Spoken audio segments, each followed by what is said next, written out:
Here at Early Excellence, we specialise in early childhood education. We offer expert advice and guidance through training, consultancy and classroom design.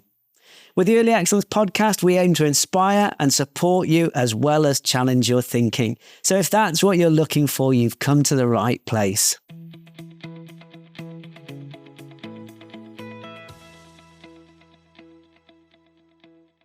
Hello everybody, I hope you're well. Andy Burt here with episode 86 of the Early Excellence podcast. In this week's episode, we catch up with the inspirational team at Manor Wood Primary School in Leeds as we continue to explore their wonderfully creative, child-centred approach within the EYFS.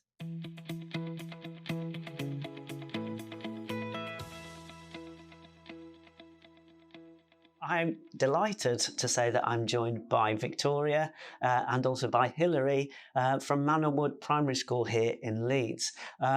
We're going to be talking all about all sorts of things to do with the practice, of course, that you have here, the inspirational practice that you have here. This, of course, is part 2 of a series of 2 podcast episodes. I've already talked to Jasmine, haven't I? And I've talked to Lucy as well about the practice. I've talked to them. We talked all about, they were describing such amazing things in terms of the environments that you have here, the different rooms, the different spaces that you have. Such an inspirational discussion we had. You know, it was absolutely wonderful to be part of that. And it's brilliant actually to be here in person because I've just had, of course, the grand tour of the space. And I have to say, it's amazing. You know, it absolutely lives up to expectations completely. And for those people who came along to the open event, you know, I've seen so many people on social media absolutely singing your praises, absolutely talking about how it has blown, you can just tell that it has blown people's minds. And so what I wanted to do as part of this particular interview is to really go into that depth really around the practice. So what underpins the practice, how the practice came about, all of those different sorts of things, if that's all right. Yeah, that's because I know that so many people will be so interested. Yeah. Is that okay? Yeah, that's so great. Would it be all right to start off with a little introduction? So would you be all right to just introduce yourselves, give us a bit of a flavour of kind of your background or kind of where you started in terms of this journey and that brought you to here? Is that all right? Yeah. Okay. Shall we start with you, Hilary? Is that okay? Yeah, that's fine. So I'm the foundation stage leader at Manor Wood Primary School currently. My journey was always through via teaching. I was a Key Stage 2 teacher actually to begin with. And I taught in London for 5 years. And then I went to live in Malaysia for 4 years and worked in an international school. And it was there that I went into Key Stage 1. And when I returned from Malaysia, I decided not to be a teacher anymore. That didn't work out. So I went back to teaching. And I sort of fell into the role of foundation stage coordinator in a school that I'd already taught in Key Stage 2 in Tottenham. And I took part in a project there, the Effective Early Learning Project, which is run by Craig, and stayed there to complete that, really. And then decided to move back up north to my roots and opened the nursery at Manor Wood Primary School. That was the first job that I had here. There wasn't a nursery at the time. There was 2 reception classes. And then in 2009, I took over the role of foundation stage coordinator, and reception and nursery joined together after I visited Reggio in 2010. Yeah. But I suppose going to Reggio was pretty life-changing. Yeah. In terms of how our practice changed after that visit, it was very fast moving. Yeah. And I brought back certain ideas. I've been twice, and each time has had a different impact. But the first visit was probably the most powerful because when I came back, I wanted to bring in certain things that I'd seen. I was very interested in making lunchtime a more pleasant experience for children, mainly because I think that reception children particularly are very anxious about lunch. They often are eating food that they don't know what it is. They've never seen it before. And they can worry about it all morning. And it's often a very noisy environment that's not conducive to them kind of enjoying what they're eating or having a pleasant time. So I was anxious to make a space that was a bit smaller than the dinner hall in school that would be a more family feel. And would give them an opportunity to sit together and chat while they were eating. And then they would experience proper crockery so that it wasn't just plastic that they were eating off, and that it was a respectful way to offer the children what, you know, eating in a restaurant's like, or eating together as a family's like. And also the role of the atelier in Reggio is very significant. That was quite a battle. Just getting the head teacher to understand what that role looks like, and identifying a space that we could use as a studio. And then the other thing that I was particularly interested in, just the way that we use the space outdoors and what opportunities the children are given out there, was another big factor that I wove in. More inspired by the sort of Scandinavian stuff, wasn't there? Yeah. We at the time in Leeds, there was a lot of work being done on pedagogy, and there was a large group of us that were involved in visiting lots of different types of setting. So we went up to Scotland and visited the kindergartens there, and lots of inspiring places in the UK as well as going to Reggio. Yeah, I sort of wish hearing that story that I'd been involved in the journey all the way along. But I was in a very different career. So I started as a lawyer. I was a lawyer for 10 years.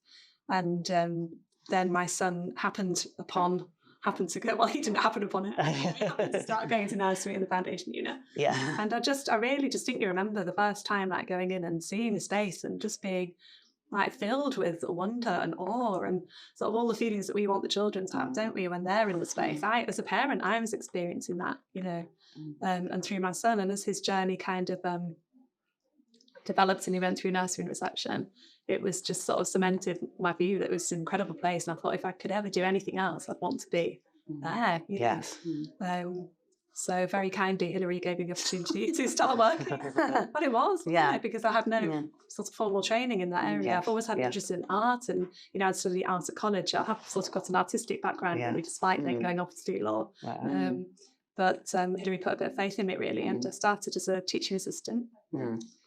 Well, a volunteer first. I forgot about that. I forgot about that. And then a couple of years in, the role of the atelier, which is a joy. Yeah. So I got there in the end. You know, I should have really started at the beginning. No, it's really interesting. I think what stands out from both of your sort of potted histories, if you like, is that I think early in your career, something when you encounter something, something can change your direction, can't it? You know, so whether that be your visit to different settings and to Reggio Emilia, or whether that be you coming here and your son starting here, or whatever it might be, you know, those moments that can change your way of thinking early in your career. Those often chance moments, I think, are really interesting. You know, I can think of people that I met early in my career as a teacher that completely changed my way of thinking. I think, God, if I hadn't met that person at that moment, I would never have gone off in this direction with my practice. It's really interesting, isn't it? And we've probably been able to pursue. We so agree on what experiences we want the children to have. And because I've got a teaching background, so I've done some research that's based around child development and theories about education. And then Victoria's so interested in those things that she's pursued that herself. And we kind of just really agree on what type of experiences we want the children to have. So it's our friendship and relationship has really allowed the setting to move forward Yes. quickly and successfully. I'm very happy with the direction it's taken, and it's probably our relationship that's moved it Yes. in that direction more than anybody else's, even though the staff are fantastic, and they also play their part. But I'd say having someone, it's quite a lonely job in early years because you're a bit separate from the rest of school, and no one really knows what you're talking about. It can be very isolating. It can be very isolating, Yeah. but having somebody there who's got the same kind of ideas and I just feel fascinated by the approach, really. I remember when you lent me the 100 languages, the big thick radio book, and just reading that, and it just chimed with so much what I felt ought to be the case for children. Yes. So it's when you find that connection, isn't it? It The is. kind of ethos and Absolutely. the way of thinking. That's really, I think going to Reggio for me was that moment, really. there's been lots of people that have inspired me along the way that were separate from Reggio, but all of them have shared that interest in the Reggio approach and once I got a chance to go, then it is really life-changing. Yes. Have you been? I haven't personally been, no. You need to go. No, I haven't. No, I would love to. Yeah, it would be absolutely right on my street. No, that would be an incredible experience, it really is. But it's fascinating, isn't it, that when you think about the people at that time who went to Reggio, yourself and Maeve both went, and then you both went on this journey, where actually just a few miles apart from one another, you've got two settings that actually are have both been doing this have this both inspirational practice running concurrently. It's true. Which is just an incredible, when actually, you don't see settings like that very often. And actually, you're a few miles apart. Yeah. Really. But obviously, because Maeve's retired now and Jasmine's come to us, then we're a bit alone again. You are a bit, But strengthened by what they've brought. Yeah. I used to take the whole staff to a place in Worthing, which is a very long journey, but Reflections Nursery, Martin Pace ran. Yeah. He's also left there now. Yes. But that was another massive inspiration to us. Yeah. It's an incredible environment. And the way that he talks about education and early years in particular is just very, very inspiring. Yeah. I think in England we tend to not give. Well, it's hard to explain, but I think talking reflectively and intelligently about how young children learn and about play is a bit lacking. And I think what we learned from going to Reflections was that we as a group of teachers here needed to talk much more intelligently and reflect more on how important it is to work with that age of children. And, the documentation, we changed a lot of the words we used around our work because we felt it needed a bit more gravitas. A little bit. No, I think you're right. I think quite often we used to call it paperwork, but we call it documentation, and it does change the feel. No, I think you're right. Yeah, it's even interesting with documentation. I was listening to it the other day about instead of even calling it a documentation as a noun, to be verb to be documented. To be documented. Live, active. And that all came from in Reggio. They say that the adult needs to be a professional marveller. So that needs to be at the crux of every bit of documentation that you carry out. That actually you're there not to find gaps, but marvel. I had a similar kind of journey. I became interested in sort of very child initiated or child led approaches, and then having adults who supported and really going on that journey, and didn't get sort of 20 years into that journey, but a decent sort of way along that journey. And there were a few things that struck me as part of it. I think part of it was that the adults are key. The environment is, of course, crucial. And getting the environment right, as we've talked about before, is absolutely crucial. But also having the right adults, because actually how the adults respond and how effectively the adults respond is key. And there's a whole huge spectrum from adults not really engaging to adults really engaging, but doing it in such a sensitive way that actually they can support and scaffold and move things forward. And depending on the adult experiences, the adults will also be able to support the child in certain different ways.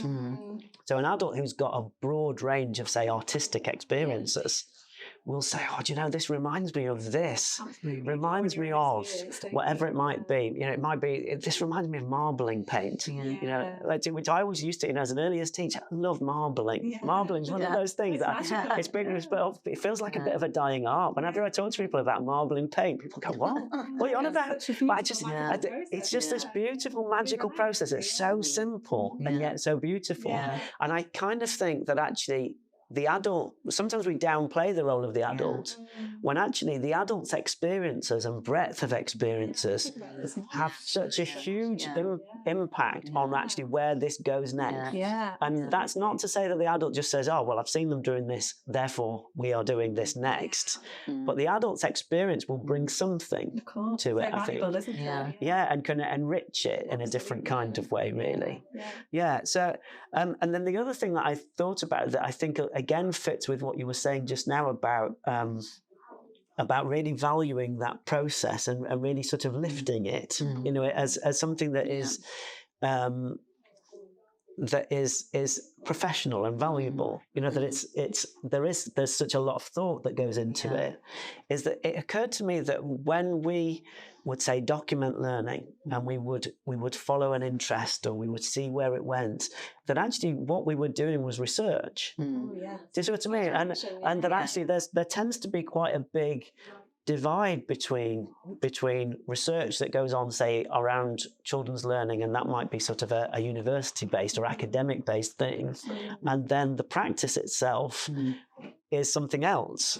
Whereas actually, I came to this idea that actually you could have the two kind of run together. Do you see what I mean? And I'm sure that actually, it seems to me that your practice is like that, in that when you look around in the beautiful setting that you have, what's on the walls you could put into a research document about your there's a lot that we would like to publish some of the documentation that we've done, just because people ask us about project work and different aspects of our practice all the time, and they need a starting point. It's so difficult to explain how to start things off when you haven't. We're much further down the line than that now, so even remembering what it was like when we first started it's challenging. But in a book, you can the Wrinkle People that Jasmine and Meg wrote. You know, it's such a great kind of resource to have when you're trying to start project work, because project work is not what we imagine it to be here. We talk about projects, but really we're talking about topics. But project in Reggio is not. It means a different word. It means projection into the future, not a topic of everything you know about a certain subject. And just getting that in a book would be, you know, we really want to do it, but it's just finding the time to. So actually, just collect all that amazing work that the children have done, and then translate it into something that would be helpful for practitioners. It's hard to find the time, but I think we are going to try and prioritise that out. But it's true about the research and action just happening all the time, isn't it? It's a process. Again, in Reggio, it's not a static place. It's not a static approach. It's very much based around current child development theory, as well as all the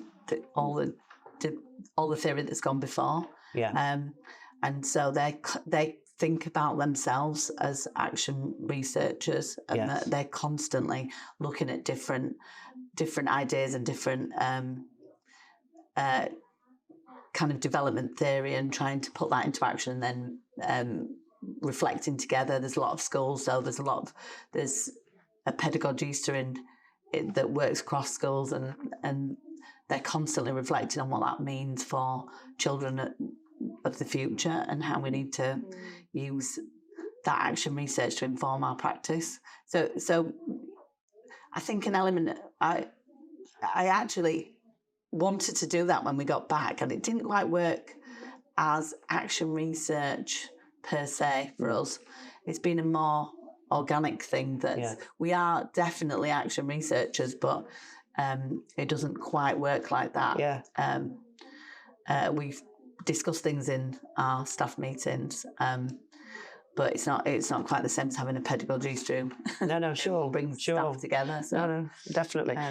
Which I think actually brings us on quite nicely to talking about the sort of partly the project work, but also some of the really key things that are there as part of your practice. Mm-hmm.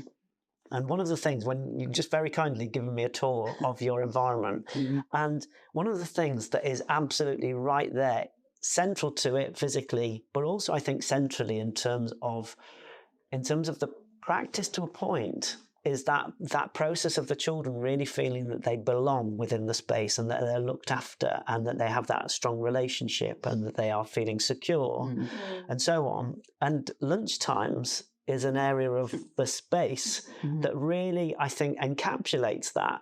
You know, that actually when you walk into that space, it's absolutely beautiful. As a space to sit and eat, it's absolutely beautiful. And I wondered whether you could kind of talk us through the process of you know, how did that come about and what the ethos is around that, but also on a day-to-day basis, what does that look like? You know, what is that like, you know, being within that space and what maybe, you know, all of those sorts of things. Would that be okay? Yeah, that's fine.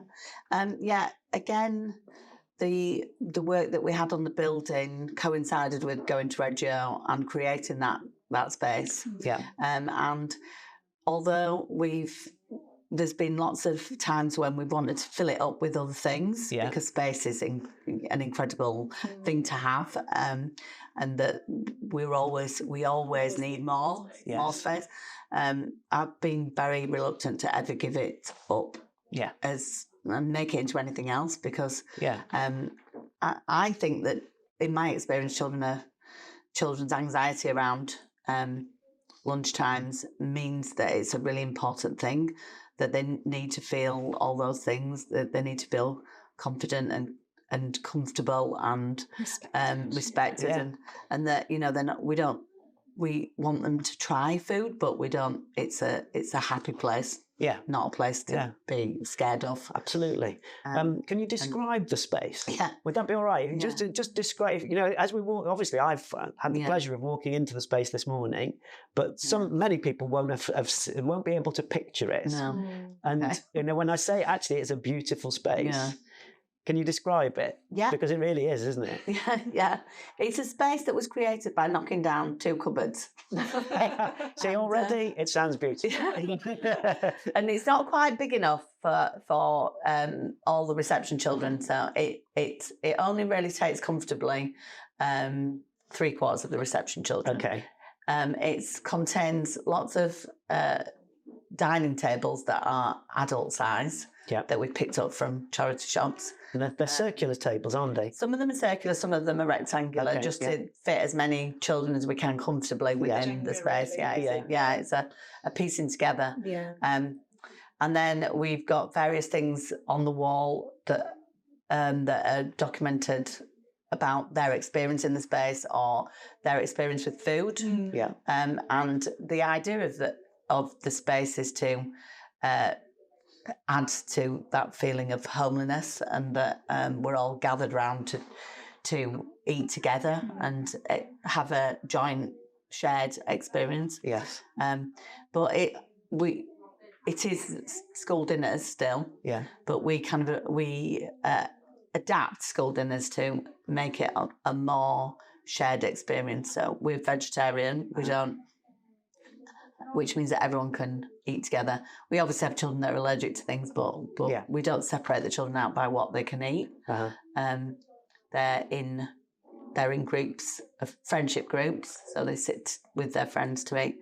And the tables are beautiful. The tables are dressed like a restaurant, so they have white tablecloths, which lots of people would prefer. We're not white, but because it takes a lot to get some spaghetti sauce off those. Yes. And then real crockery, real glass, real cutlery, and fresh flowers in the middle of the table. And it's a busy space, but calm. Yeah. But we don't discourage the children from chatting, because meals are when people get together to talk.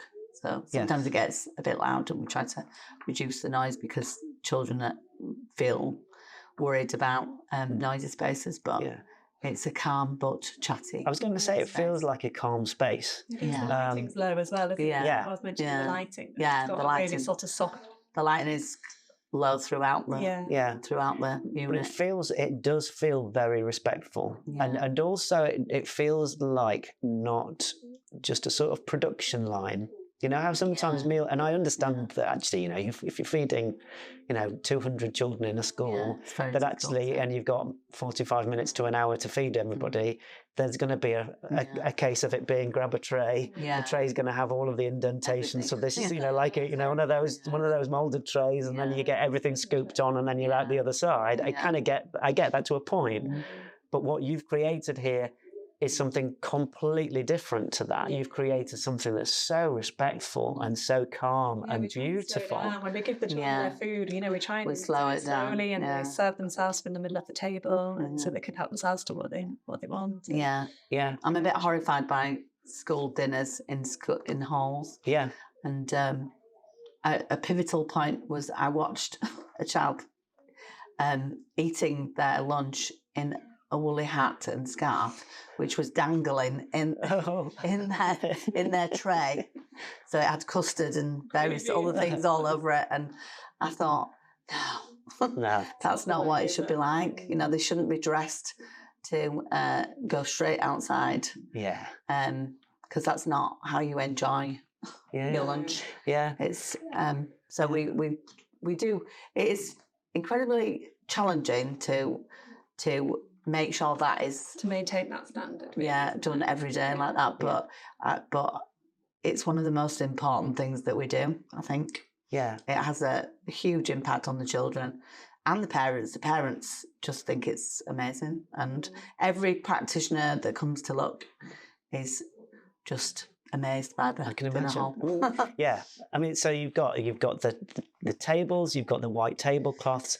Every child has a place. They have a place name, I think, is what I noticed before. Yeah. So a beautiful place name, almost as if literally, and it sounds very dramatic, but almost as if you're going to a wedding. Yeah. Is basically how you know what it looks like. So you're talking white tablecloth, place names, a flower in the middle of the table, and this calm lighting. Yeah. You know, who wouldn't want to eat in a space like that? You know, it is gorgeous. Yeah. And I think it kind of sets the tone a little bit. I mean, you know, when I said earlier on that it's kind of, it feels like it's central. It's not necessarily central to the whole practice. You know, you do so many other things, don't you, that it's not necessarily central to the practice. But what it does, I think, is it gives you a key indicator of the level of respect for the children when something as simple as meal times is thought about in this amount of depth. You can then see that actually, if this is a staff that think this much about a child's experience at mealtime, you know, just imagine what everything else must be like. And so I think it does sit centrally in terms of physically, in terms of the building, but it also, I think, kind of sits centrally in terms of the practice as well. I think that's a very good observation, Because you couldn't go from all of this at the other child-centred practice and these great relationships that you have to then send them off into a very noisy hall and grab a moulded tray and then kind of queue up with everybody else. I don't think it would fit. No. You've got the lunch times that fit with the practice, I think, really well. So. Yeah. I think it's very important to me, so I drive it forward. Because I'm not part of the ratios, then, you know, all these things are hard to do when you're also teaching every day a group of children. So we're staffed well in that respect. There is time for me to be able to drive that forward. So the children set the tables in the afternoons with their key workers, but it's all ready for them. And I make sure that it's, you know, it's kept up with, because I do feel that you're right, it is a central part of our practice, and that that it has such an impact on families, and you know, the children go home and tell their parents how to set the table. And also I think we get really good feedback about how they behave in restaurants. I bet, because they've had that experience at school, and so I think that's a very good observation. It is quite central to our practice. Yeah, definitely. And then the other, I mean, obviously, when you walk around the spaces that you have, everywhere you look, there are these beautiful corners and pockets and spaces that are just, so carefully thought through in terms of the materials, the resources, the lighting, the space that the children have got, these den-like spaces, these cozy spaces, the spaces where you've got projections going on, or the spaces where you've got music, or all kinds of different opportunities for stimulation in all kinds of different ways. And then you come into one space, which is your atelier space.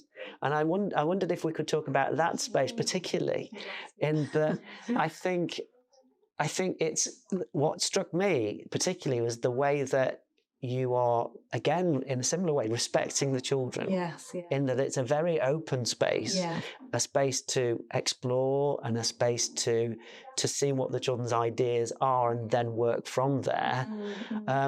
But also a space that seems to me not limiting. No, does that make sense? I mean, I'm delighted that that's how you felt about it, because that's exactly how I'd want the children to feel. That they can enter the space with their big ideas and their creativity kind of switched on, and their curiosity, and then they've got the space and the time and the resources and the support they need to fulfill their ideas. So I'm delighted it felt like that to you. Yeah, I think it's a really special space, isn't it? Yeah. When we talked about it before, we were saying it's almost like a laboratory, kind of a laboratory of creativity, I would probably describe it as. It's like a place where research is really going on all the time. And I give a lot of thought to what the children are offered there, so that they can really explore their own fascinations and passions, and that I can then input with them what they might need to sort of make their learning and their thought processes visible to other people. So I think a lot about the materials and the media that are there. We try and have a really sort of wide range, don't we, of materials and artistic media available to them, so that they know that if they need to use clay to represent an idea in a 3D form, they know it's there for them, that I'll help them get that set up. And that you kind of weave in all the skills that they need to be able to use those materials effectively. Read them sort of naturally. Yeah, because, it's you quite think hard. about the 100 languages of a child, and they're not just speaking and writing, are they? They're expressing themselves in everything they're doing, their movements and their painting, and they haven't always experienced those things when they're trying. Exactly, which is where you come in with your background in terms of, say, art and your qualifications in terms of art and your experiences in terms of art, where you have those skills to be able to say, well, actually, we could use this as, if you want to build this or create this, there are different options. We could, we could use this, or we could use this, or we could use this, and you know what sorts of things you could. But also try and make it challenging for them. So I'm not giving them the answers. I wouldn't necessarily say. I would definitely try and provoke a thought in them that would help them to really think critically about what would work and wouldn't work. So I try not to make it too obvious. I'm definitely not spoon feeding them. No, sure. It's more, but you remove a lot of barriers. Yeah, I do try to remove the barriers. Yeah, we've talked about our own experience at school. And that.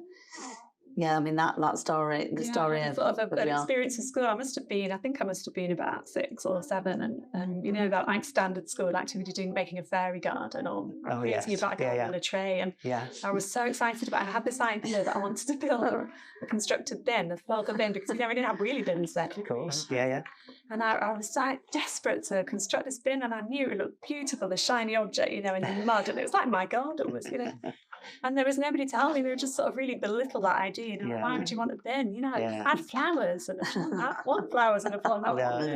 So sometimes when I'm with the children, I think I want to help them realise their creative ideas. Yes. With my experience of working with children previously in the Italian things they might need, and I feel like that's my duty really, to help them. Help them express themselves. Yes. Basically. Yeah, absolutely. And the other thing that struck me, and I mentioned it to you as we went round, is that the way that you have displayed all of the different materials that the children have created and explored. To me, there is no limit to it in that you're not restricted by a particular size display board. No. You're not looking at it and going, working that out, that's that size, that by that. And so if we're going to do paintings, we've got to get if we're going to get everybody's work up there, we've got to get, it's going to have to be on A4. They're going to have to do it on A4. You know, you're not thinking there, oh, great, well, if it works on A4, will it, you know, your first question isn't, will it work on A4? If it won't work on A4, we're not doing it kind of thing. You're looking at it from a point of view of, right, we're doing it, and let's see what it will look like and see where we'll go with it. So, you know, there were things like, so just describing for people who are listening, things, you know, that sort of great big long rolls of paper where children have printed onto it, and then that's your display. You know, from floor, you've got this hanging down, or you know, or beautiful 3D structures, you know, like sort of paper lampshades painted or created in different ways. So it is very much more like a studio or a laboratory rather than something that is, we're already restricting it before we've even got started. Yeah, and often when I'm thinking about how to just, I think, how would the child feel walking in and seeing it? And, you know, for them, if they walk in and see that you've bothered to really think about how to hang it, you know, I need to put a stick here to make it hang straight. And they just know they're so valued and they so respected. Bring their friends to they bring their friends things to that they And I was just thinking, that just made me remember that one of our early inspirations was Paddy Beals in Early Excellence. We used to attend everything that she's retired now, but and we also used to go and visit Wingate, which was her nursery. And the very first time I went there, the easel. No, I was just thinking that she said that they were can do people. Oh yeah. And it was mind blowing. That was because education is so filled with can't do that because you have to fill in a form, can't go there because it's, you know, it's there's a lot of what about barriers, questions. What about this, or what about that, or, you know. And after visiting there, we tried to become can do people. And so again, it was like, right, we're doing it. How are we going to make it happen? Not why should we not do it? Because there's always a million reasons why you can't go outside or you can't go on a visit somewhere. The places that we take our children around project work are bizarre, really. But we have to make it happen somehow because it's really important for the direction of the project that they get to visit those places. And I think, that it really kind of chimed with me, the can-do thing. And sometimes it's very challenging. Like COVID was so challenging to be can-do people during that.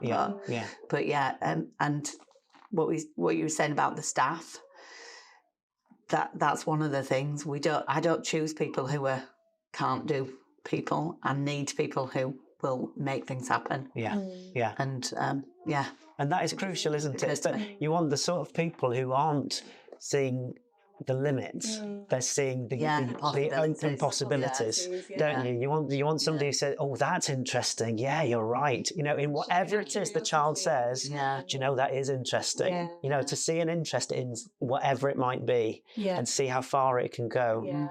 And I think with children on that journey is very satisfying, isn't it? We're saying how it's like, you know, if you think about the expression of being child-led and how really, in some ways, I'm working with the children. I'm not being led by them. I'm walking with them. You know, it's like a side-by-side collaboration, really, rather than I'm tottering behind them, trying to give them everything they need. Absolutely. And I think in that respect, artists and scientists are quite similar in that they will see a number of possibilities from one thing, you know, or questions or curiosity or whatever it might be.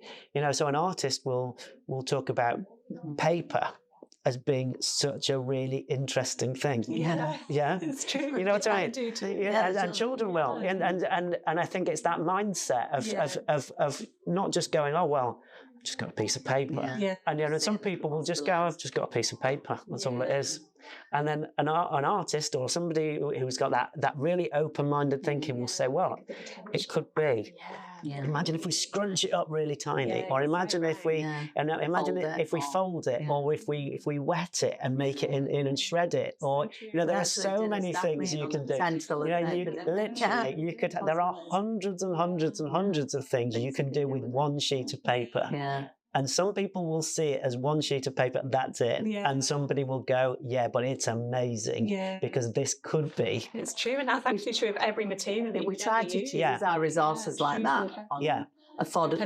Play affordability, and that it's much better to have something that can be used in lots of different ways than something that is designed for one use. So everything that we give the children to play with, even though lots of it don't particularly look like toys, is we've thought about, right, okay, so what are the possibilities of this within our setting, and the place is filled with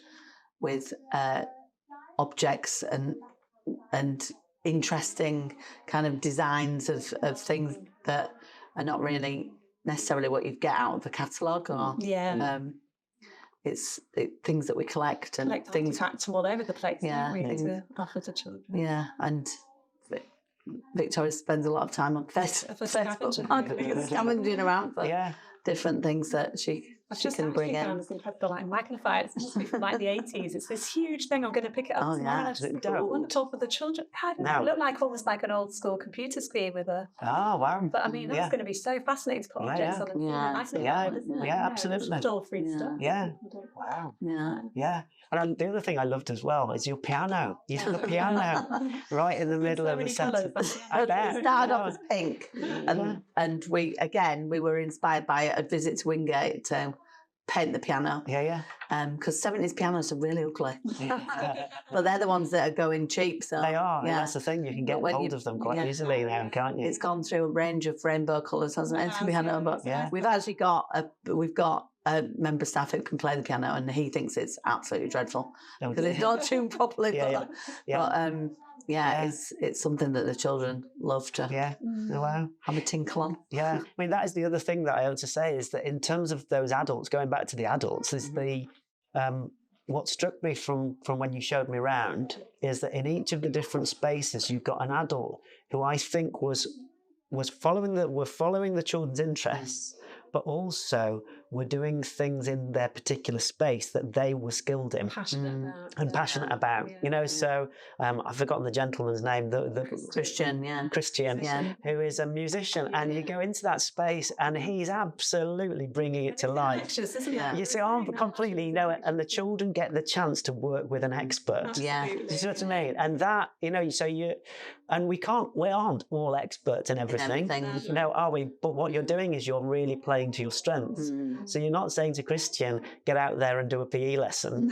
You're actually, you're saying to him, you might be brilliant at that, I don't know. But what you're saying is that this is your passion, this is your strength, and let's see that in the children as well. And that comes across, I think, so well. He's there doing a festival, isn't he, today? The projects often come out of the adults' passions. The children are passionate about what their favoured adults are passionate about. So, they haven't always experienced those things. So they need to experience them first by somebody who was really enthusiastic and has got lots of knowledge and experience to offer them. And he's got a group of children who chose to do the festival project. So they're from all different groups, but they're all passionate about music. In fact, actually, they're much more behind the scenes. They've turned into a group who really want to be performers. But they're not performers. They like backstage. They like the backstage. Really? Yeah, which again was an unusual direction. We weren't expecting that. No performers, but lots of behind the scenes. Well, it's a bit like what we were just saying about whether it be a sheet of paper or whatever it might be, that you see how far you can go with it. When you talk about music and putting on a performance. Once you think about it, there are hundreds and hundreds of different roles of, from sorting out the lighting to sorting out the kind of whatever it might be, the posters and billboards and all. And that's what the children and everything else that goes with it. It's not just the music, is it? No, it's not at all. It's much more the feel of a festival that they want to get across, which we weren't expecting. Obviously, But that's the joy of project work. Yeah, that is the joy. I don't know really where it's going to go. You've got time for it to develop in a completely different direction than it might have started. Yes. Whereas with our lines of inquiry tend to not have as much time. allocated to them, so Yeah. they don't necessarily veer off in all those different directions. Yes. And some of the work that's done in projects is just, again, I've had lots of questions about projects over the years, and they're often like, well, you can't do that because that was a year 3 curriculum or year 5 curriculum, and you think, what? Like, you know, if they're interested in creating electricity because they want to light up the city they've made, then you don't wait till they're 7 to... No, absolutely. And I get that completely. I think we lose something when we give a kind of a glass ceiling on learning, and we say, oh no, we've got to stop there because they're doing that in year 2. We want to bore them. But if you're interested in electricity, you're unlikely to lose that interest. Well, and also I kind of think when you were 5. I also think that then that year 2 teacher just needs to say, well, if those children already know certain things, then start from a higher point and see how much further you can go. Surely that's a better thing that's much than to think actually we've still got to do the same things. It doesn't make any sense to me. Really. So and in terms of projects, we've talked a lot about kind of we've touched on projects at kind of at different stages throughout what we've been talking about. I wondered whether you could give us an example of a project, just to kind of, because something the reason I'm asking is that projects is a word that, or topics or whatever you want to call it, that people will come into at whatever point they understand it and what they do. So if you say topics to somebody or projects to somebody, they'll think, oh yes, I know exactly what you mean. People who help. It's a 7 weeks thing. It's a thing that we planned out, and it's got this title, and that's it. And so we do web of all the so they do what we do, kind of thing. And so they'll be hearing the word topic or project, and they'll be thinking, actually, we've done that already. But I wanted to give, I think, a real feel of how actually you really run with things completely and absolutely become absorbed in it. And could you give us an example? We have a little soundbite of that. It's deep and narrow, not broad and shallow. So the broad and shallow would be the topic, but the deep and narrow is the project. And the word project in Italian is a different meaning than it does tend to have here. So it means a projection into the future. So when they're learning about projects, they're projecting what sorts of things they want to learn about in the future and planning it as part of the group and working together to achieve something that they've thought about as a projection into the future, rather than just learning everything that there is to know about that subject. Which would be utterly pointless, wouldn't it? Absolutely pointless. And impossible, really. But Victoria led a project last year that was just incredible. So. Yeah, it was a really exciting project. Probably one that will stay with us, I think. I mean, lots of the projects are really special, and this year the projects are also really special. But last year was incredible, really. So it started off, we offered the children to join a project about rights, because we wanted to discuss children's rights with them. And at the beginning of the meetings, it was tricky because it's such a big concept, isn't it, for a 4 or 5-year-old to really think about rights. And so it went down all sorts of different routes, as projects do, and they spent quite a lot of time looking at mapping, and because we talked about how every child in the world has the same rights, every single child, and that blew their minds, really. Every single child has the same right to play and the right to food, and so we did quite a lot of that. And then the conflict in Ukraine started, and the children became really aware of refugees, because there was a lot of talk, wasn't there? Their parents must have been talking about it. It was everywhere, wasn't it? Social conscience, you know. And so the project kind of veered towards the rights of refugees, and they were actually, we had to be careful not to get emotional, because it was just remembering that moment, their kind of sensitivity of a child and the openness, that they just couldn't believe that anybody would be in that situation, and that their instinct was just to help and to think, what could I do to make the situation better? Like, what can we do? They were just desperate, looking at each other, And by that point, they're a strong project team, because we've been meeting weekly, and they care about each other, and they're collaborative, and so they're all looking at each other like, what can we do? So we all had to think about what we could offer next, and then we ended up deciding to talk to them about, well, the time there was that, and the puppet Amal, do you remember? Yes, I do. Syria, I think it was Syria. Yeah, that's right. And so we showed some videos of that, and they became fascinated by the way that they had potential to do something that people would see and then have an impact. So then we talked about protesting and how, they could have a protest. They could make signs. So they all started making signs. Initially they said love, and we were like, that's great. But It's really Yeah. So then we looked at potential rights. They went to the museum. The People's History Museum in Manchester. Oh, it was a big trip, in the mini. Yeah, it was all protest. So protest signs and memorabilia. Signs and memorabilia. History. Yeah. So that really chimed with them. And they just, and that's a big thing for a child, isn't it, to think about? It's big stuff. That's kind of support them through it. And this is the beauty of project work. It's like you said, it's so deep. Yeah. And so uncertain the route. So you have to just trust in the child and the children and walk with them, support them, offer what they need to deepen their understanding. So just believe that they're going to get to the right outcome. Yes. Anyway, so at the end we did have this protest in Leeds City Centre. It was phenomenal. Yeah. It was very emotional. Very, very emotional, And some refugees stopped, which... So just they were visiting the city. They actually lived in Manchester. Yeah. They'd come over to the city and they just happened upon this spectacle. And we were all still refugees walking along, and they were just blown away, and they were so emotional. They were saying, what a feeling to imagine that children are growing up, being raised up with this idea that we're going to be compassionate. As we want people to be. And so I was going to say as well, Hilary, a lot of the time we think, don't we, in project work or generally about children, what kind of adults do we want to be producing? Yeah.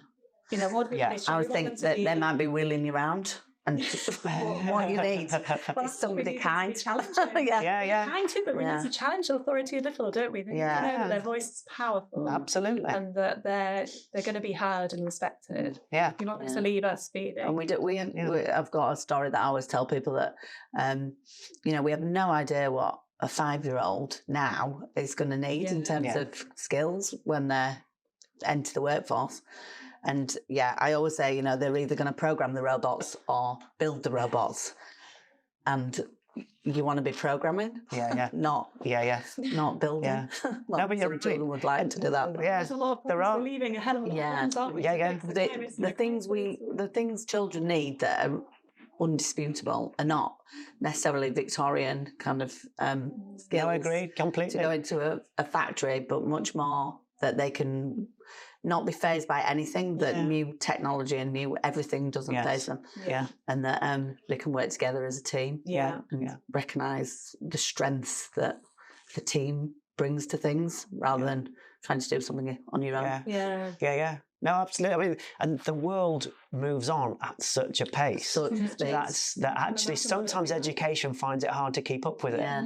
I can think back to, when I was teaching, the number of years that we tried to teach mouse skills. Yeah. You know what I mean? I know it sounds ridiculous now when you look back on it and you think, the number of the importance we put on holding that mouse, clicking with one finger on that left-hand button and all of that. I remember laughing because a child put his finger on the screen. And all of that kind of thing. And you sort of think, God, that's so, it's completely more or less obsolete. Nobody needs to use a mouse. It's just, and we don't really need to write. In 10 years, it won't be. In 10 years, you won't need to write. You'll just be able to think something and it will be written down somewhere, won't it? So, and handwriting really doesn't matter. I also think a lot of what we do is very short term. It's about preparing them. You're talking about preparing for lifelong learning. Most people, most of the time we're talking about actually, are they year 1 ready? Yeah. I mean, that's so short term. So short. Isn't it? Actually, I think there is a real danger that we go through lots of short steps, as in, in reception, preparing them for year 1, year 1 preparing them for year 2, and all of these small steps that actually the bigger picture isn't there, which is that we are preparing them for being lifelong learners, that they could jump through each hoop and then still not be a lifelong learner is my concern. And we're also, trying to embrace what it feels like to be 5. Yeah. Just giving them the opportunity to be 5 without thinking about being 6. Yes. If life is just full of what's coming next, then it's a bit, again, pointless. It is a bit, you never know, do you?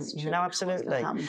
Yeah, and that again comes back to what we were saying earlier on. It's about respecting, isn't it? Respecting the stage that these children are at completely. I wanted to finish off by talking about one sort of central aspect to this, if that's all right, and that is time. When it's all brilliant stuff. It is all fantastic stuff. In terms of time, when we went around your setting, fantastic setting, and we walked through the different spaces, it's all beautifully calm. The children are so calm, they're engaged, the adults are engaged with them. And that, of course, involves all of the things we've already talked about, the environment, the adults. But it also, I think, involves time as a resource. And that getting the most out of time is key. Yeah. It strikes me. And I wondered whether you could talk a little bit, just to finish off, if that's all right, about time and about how you use time. Is that all right? Yeah. I think it's the most challenging thing that we face, really, because working in a school, it's short days and, there's lots of holidays, which we wouldn't want to take away from the children, but we are limited, and it's filled up with all these things that are not important to them. So making sure that they've got a big chunk of time to investigate and explore and have those and be able to come back to ideas. Yeah. So our staff work outside one week and then inside the next week, so that they've got time to explore ideas that take a lot longer than just an hour or whatever you're left with when you take out all the other things that are imposed on children in schools. And our projects take a year. We've thought about making them longer than a year, but that has proved quite tricky. Our children are with us, most of our children are with us for 2 years, not 1, which also helps. So we see their progress and their development over a lot longer period than in most schools. But it's a real challenge. We both really value the idea of having a really slow pedagogy to actually implement that. Everything's such a rush. It can be. Rush around. The children rush to school and rush off to work. But then they do. You really manage to maintain at least a 2 hours solid time in the morning before lunch, between registration and family group time and between lunch.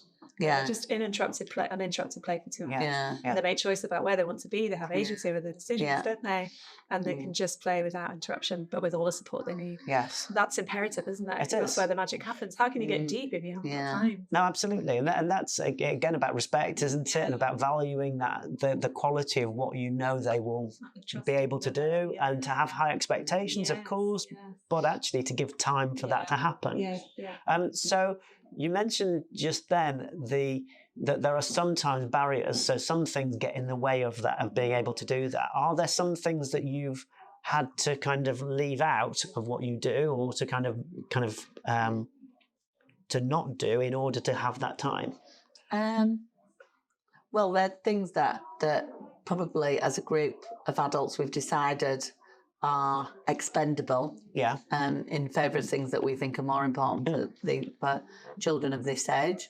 So we don't have PE lessons, we don't go to assemblies, we don't do some of the things that in reception that other reception classes do.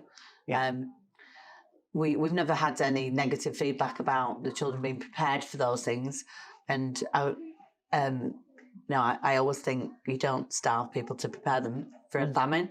So just because it's going to get worse later on doesn't mean it should be worse now. That's not good. Feeding up. Yeah. It's not good preparation to make it worse earlier and earlier and earlier. I've never heard that phrase before. No, it's a good one. I say it a lot. But it's so true. I think my first early years course that I went on, the person that ran that said that, and I thought, that really is true. Education just seems to be right. If it's worse earlier, then they'll be used to it by the time they get to this age, and it's just such a strange way to live life. It's an odd thing, isn't it? So I think whatever we the children do with us, it can never be taken away from them. It's a kind of firm, great foundation for the rest of their school career. But it's different. But that's okay, I suppose. They'll get plenty of time to do PE. No, they will. But also, assemblies. I don't feel through seeing what's provided there that your children are missing out on physical skills through not doing PE. No. They're also not missing out on that kind of feeling of community or that feeling, or all kinds of interesting things that happen, say, or could happen during an assembly. Actually, you just described, the projects that you've just talked about in terms of refugees and in terms of that real, that empathy with other human beings. What else would you want to cover within an assembly other than something like that? And I think assemblies are more about children sitting still and quietly for a period of time that suits the adult. So they don't practice that so much. But I don't feel that they're physically ready for that until they've been able to explore, slope, and take risks. Our garden has got a lot of risk benefit.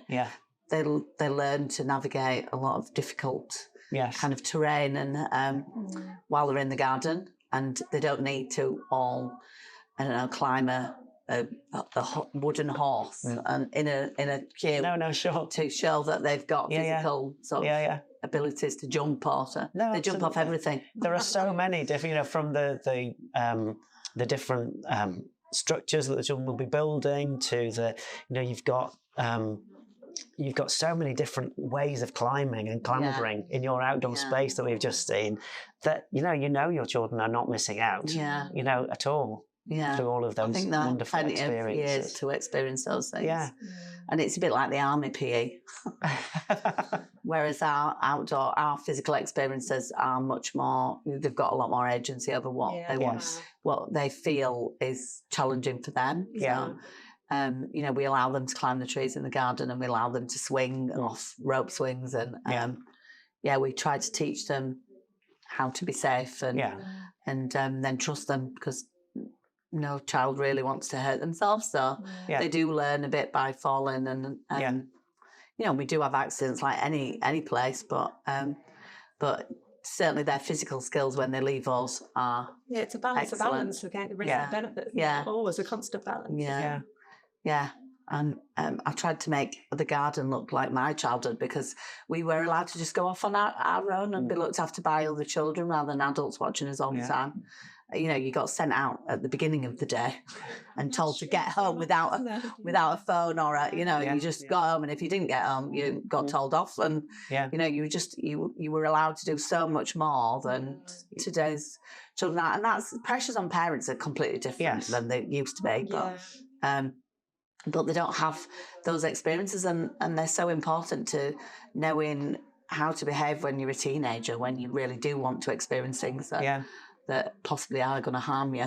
If you've weighed up risk benefit before, and what sorts of things that absolutely they're managing risk within a safe environment, aren't they? You've created a safe environment, but it's such a big environment that actually the children will feel like they've got such a amount of freedom, but at the same time they've got opportunities to feel what it's like when you're at the edge of when you feel safe or not. I just had that moment. Literally that conference the other day, so Tim Gill was talking about that, and he was talking about, he read some research about that the feeling of adrenaline and the slight anxiety children get when they're taking a risk.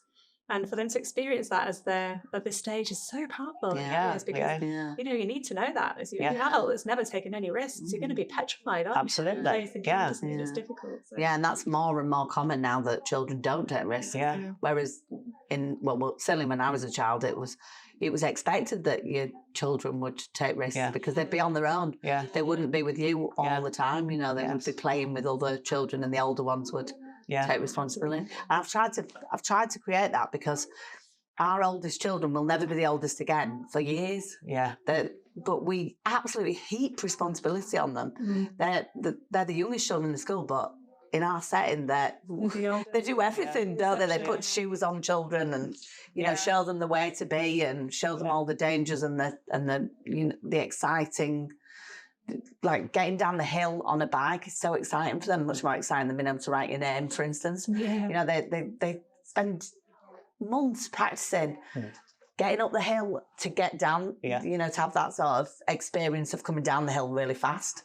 And we don't take that away from them, even though it is quite a tricky, risky thing to negotiate. But it's that trust again, isn't it? It's that trust and respect that actually, you're giving them some control over some of the things that they're doing within the space, even though it's a managed risk to a certain extent as well. Believing in the competency. It's like, people just say all the time, don't we believe in the competency of the child, but are you really living that you believe in the competency? I think we really try and live it, don't we? Believe that they are competent. Absolutely. The expectations are really high. Really, really high. Yeah. I'm just aware of time. We better wrap things up. It has been fabulous to talk to you both. It's fascinating. I feel like we could talk. I feel like we could just talk and talk and talk. We shouldn't really, but it is fascinating to talk to you because there's such a lot. I mean, a bit like you said before. Once you start to really get into it, there's such a lot of depth that can't be. And it can't be answered in a question, can it? No. You know what I mean? You can't come along here and ask one question and then feel like, oh yes, that's it, that's everything. You know what I mean? You actually, it's actually something that almost needs bottling. What you have here, because I think it's so special. It really is. Oh, thanks. So it's been beautiful and wonderful to talk to you both and to get an idea of the practice here. I think it's really special. Oh, so thank you. Thanks very much. Thank you.